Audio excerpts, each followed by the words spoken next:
Уважаемый президент Сената, уважаемые члены Конгресса, дамы и господа, я имею высокую честь выступить здесь, в Конгрессе великой и свободной страны, как впервые за тысячелетнюю историю России всенародно избранный президент, как гражданин великой державы, сделавший свой выбор в пользу свободы и демократии. Долгие годы наши государства представляли собой два полюса, две крайние противоположности. Нас хотели сделать непримиримыми врагами, и это самым трагическим образом отражалось на судьбе человечества. Мир сотрясали штормы конфронтаций. Он был близок к тому, чтобы взорваться, умереть и не воскреснуть. Теперь этот дьявольский сценарий уходит в прошлое. Разум одерживает верх в борьбе с безумием. Завершился период, когда Америка и Россия держали друг друга под прицелом и в любой момент были готовы нажать на спусковой крючок. Вспоминая известный американский фильм «На следующий день», сегодня можно сказать, следующий день будет мирным. В этом дне будет меньше страха и больше надежды на счастье наших детей. Мир может вздохнуть спокойно. Коммунистический идол, который сеял повсюду на земле социальную рознь, вражду и беспримерную жестокость, который наводил страх на человеческое сообщество, рухнул. Рухнул навсегда. И я здесь для того, чтобы заверить вас, на нашей земле мы не дадим ему воскреснуть. Я горжусь тем, что российский народ нашел в себе силы и сумел сбросить с плеч тяжелую махину тоталитарной системы. Я горжусь тем, что говорю здесь от имени великого народа, который вновь обретает свое достоинство. Я преклоняюсь перед простым россиянином, который в самых тяжелых испытаниях сберег душу и идет сегодня на неимоверное лишение во имя возрождения своей Родины. Россия окончательно сделала выбор в пользу цивилизации, здравого смысла, общечеловеческого опыта. Убежден, что наш народ обязательно осилит этот нелегкий путь. Нет в мире народа, которому был бы вреден воздух свободы, и это правило не имеет исключений. Свобода раскрепощает ум, питает оригинальные дерзкие идеи и концепции, но не обеспечивает немедленно процветание, не наделяет каждого счастьем и благополучием. Это особенно важно помнить политикам. Самые благородные устремления неизбежно будут отброшены и преданы забвению, если не найдут прямого продолжения в повседневной черновой работе. Наш опыт последних лет ярко подтверждает это. Свободу не обмануть. Не может существовать демократия и тоталитарное государство и система структур. Не может сосуществовать рыночная экономика и возможность командовать всем и вся. Не может сосуществовать плюралистическое по своей природе гражданское общество и коммунистическая нетерпимость к инакомыслию. Опыт минувших десятилетий научил нас, коммунизм не имеет человеческого облика. Свобода и коммунизм несовместимы.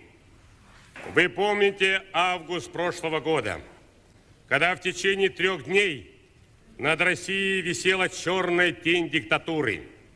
Я обращался к москвичам, защитникам российского Белого дома, обращался ко всем россиянинам, обращался с танка, чей экипаж не подчинился преступному приказу.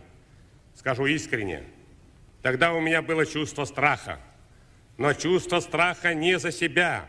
Это был страх за судьбу демократии в России и во всем мире. Я знал, что могло произойти, если мы не победим.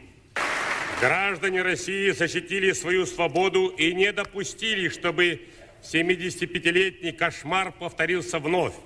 С этой высокой трибуны я хотел бы выразить искреннюю благодарность президенту и признательность президенту Соединенных Штатов Америки господину Джорджу Бушу, американскому народу за неоценимую моральную поддержку правого дела российского народа в тот период. В прошлом году граждане России выдержали еще один нелегкий экзамен на зрелость. Мы сумели преодолеть в себе чувство мести, не дали опьянить себя желанию немедленной и жестокой расправы над поверженным колоссом по имени КПСС. История не повторилась. Партийная цитадель неподалеку от Кремля, коммунистическая Бастилия, не была разрушена. В стране не появилось даже признаков насилия над коммунистами. Люди просто стряхнули с себя ядовитую пыль прошлого и вернулись к своим делам. Российский суд Линча не состоялся. Сейчас многолетние деяния коммунистической партии предмет рассмотрения Конституционного суда Российской Федерации. Не сомневаюсь, он вынесет справедливый приговор. Россия на своем опыте убедилась, любое промедление в укреплении свободы и демократии может отбросить общество далеко назад. Сегодня для нас как никогда актуален зловещий урок прошлого. Именно в разрушенной стране с обескровленной экономикой большевизм сумел создать тоталитарный режим, гигантскую военную машину, запустить ненасытный военно-промышленный комплекс. Это не должно повториться. Вот почему задач для России сегодня – это проведение экономических и политических реформ. Перед нами стоят проблемы, которые еще никому в мире не приходилось решать одновременно. Нужно обеспечить беспрецедентное реформирование экономики, которая за 7 десятилетий лишилась всех рыночных механизмов, заложить основы демократии, возродить правовое государство в стране, которая десятилетиями отравлялась ядом социальной розни и политического подавления, обеспечить на период преобразований социальную и политическую стабильность в стране, сохранение гражданского мира. В этом сложнейшем деле у нас нет права на неудачу, нет дополнительных попыток, как в спорте. Все они были использованы нашими предшественниками. Поэтому реформы во что бы то ни стало нужно довести до конца. Вселяет в меня силы поддержка большинства граждан России. Россияне уже поняли, что нет другого пути, кроме пути реформ. И это очень важно. Конечно, мне, как и всем в России, трудно, нелегко, тяжело и лично. Но во всех делах надежной опорой для меня все это время была моя жена и большая моя семья. Сегодня я говорю вам так, как говорю своим соотечественникам. От реформ не отступлю, а сместить меня практически до 96-го года невозможно. Я здоров и не сдамся, пока реформа не будет необратимой. Мы чувствуем колоссальную ответственность за успех наших преобразований не только перед российским народом, но и перед гражданами Соединенных Штатов Америки, перед всем человечеством. Сегодня свобода Америки защищается в России. И если реформы провалятся, придется заплатить многие сотни миллиардов долларов, чтобы хоть как-то компенсировать эту потерю. Вчера достигнуто беспрецедентное соглашение о глубоких сокращениях стратегических наступательных вооружений в 2 этапа. Причем не на 30-40%, как раньше, и договаривались 15 лет, а более чем в 3 раза.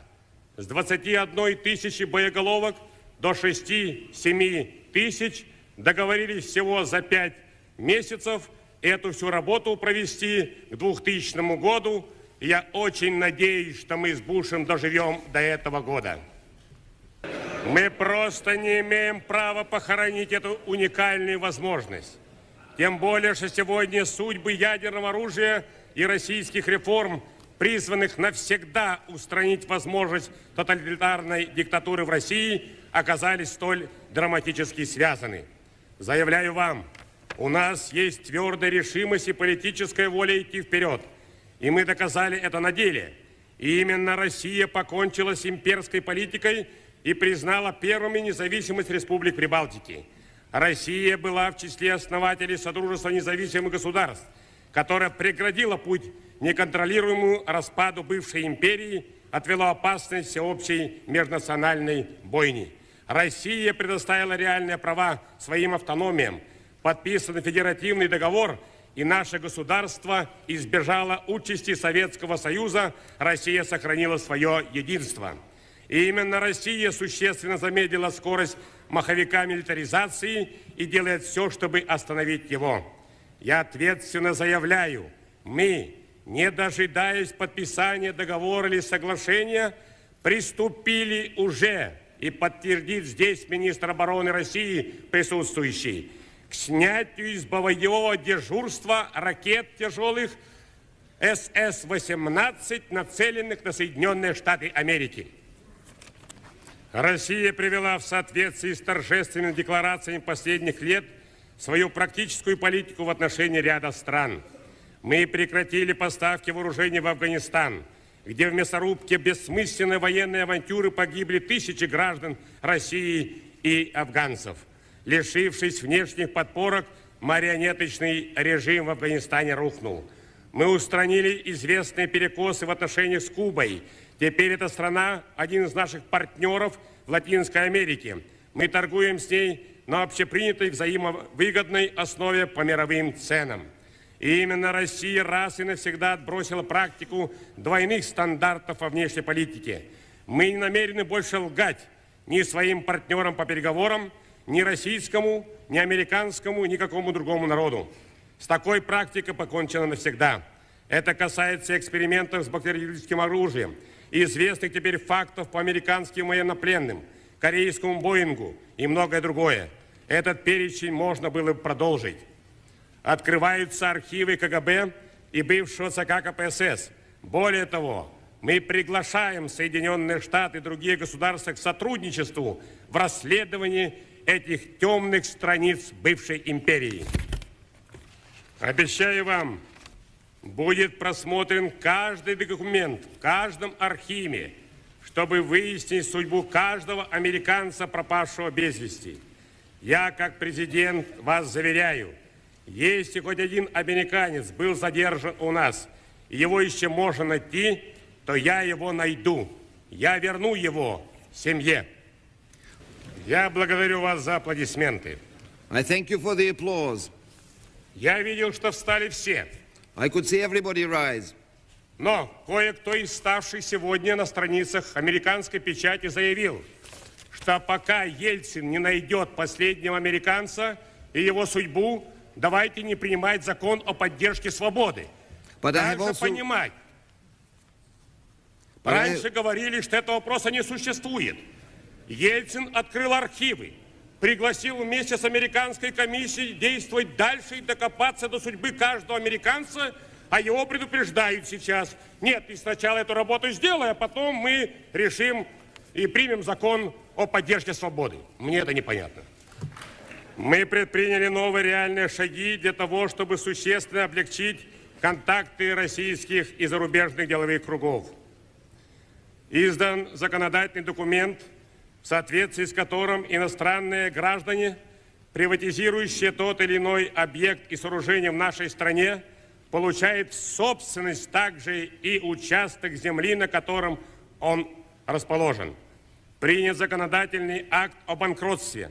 Отменена обязательная продажа валюты государству по искусственно заниженному курсу. Мы готовы идти на максимальное приближение нашей правовой практики к мировой, конечно, на симметричной основе с каждой страной. Мы приглашаем американский частный капитал на уникальный и малоосвоенный российский рынок и говорим: не опоздайте. Сегодня, когда закончился период глобального противостояния, я призываю вас окинуть свежим взглядом сегодняшнюю политику Соединенных Штатов Америки на российском направлении, свежим взглядом взглянуть на перспективы наших отношений. Россия уже другая. Но скажу прямо, случается, что некоторые люди в вашей стране все еще пользуются концепциями и методиками прежней политики.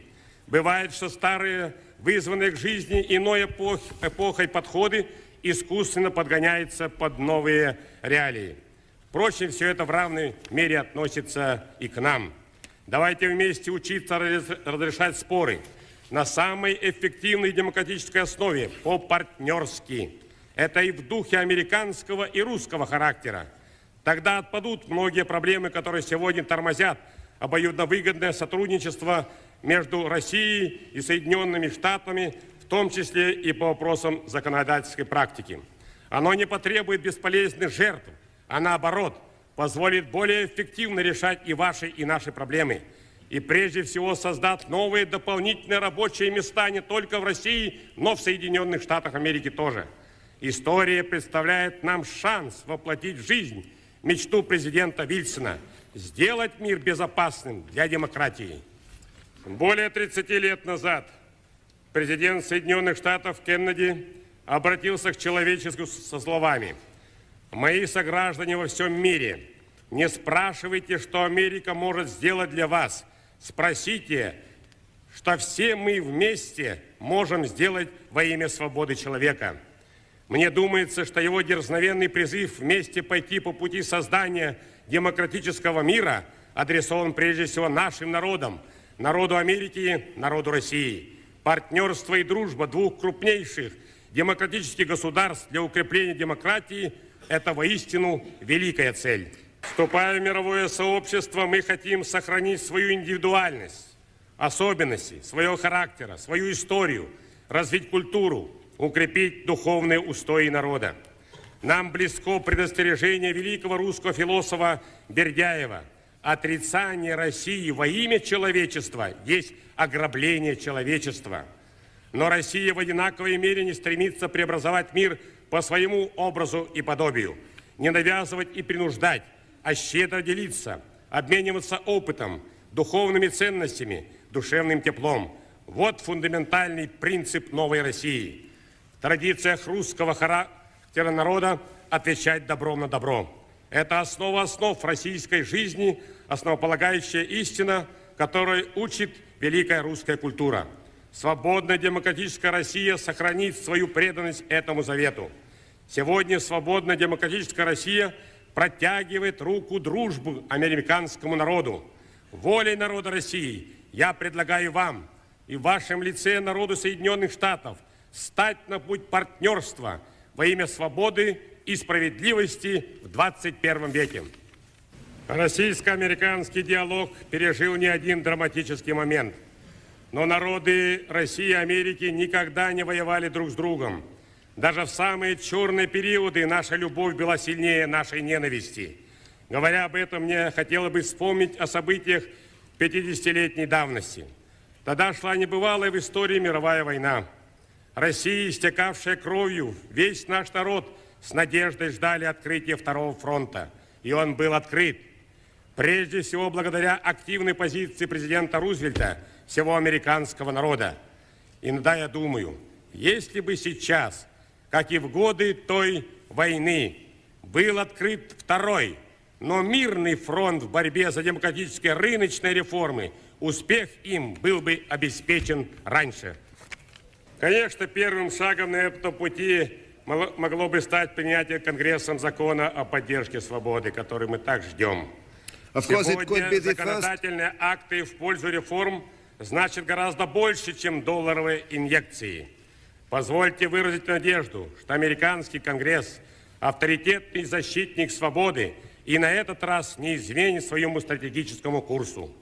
Уважаемые члены Конгресса, каждый человек несет печать своего времени.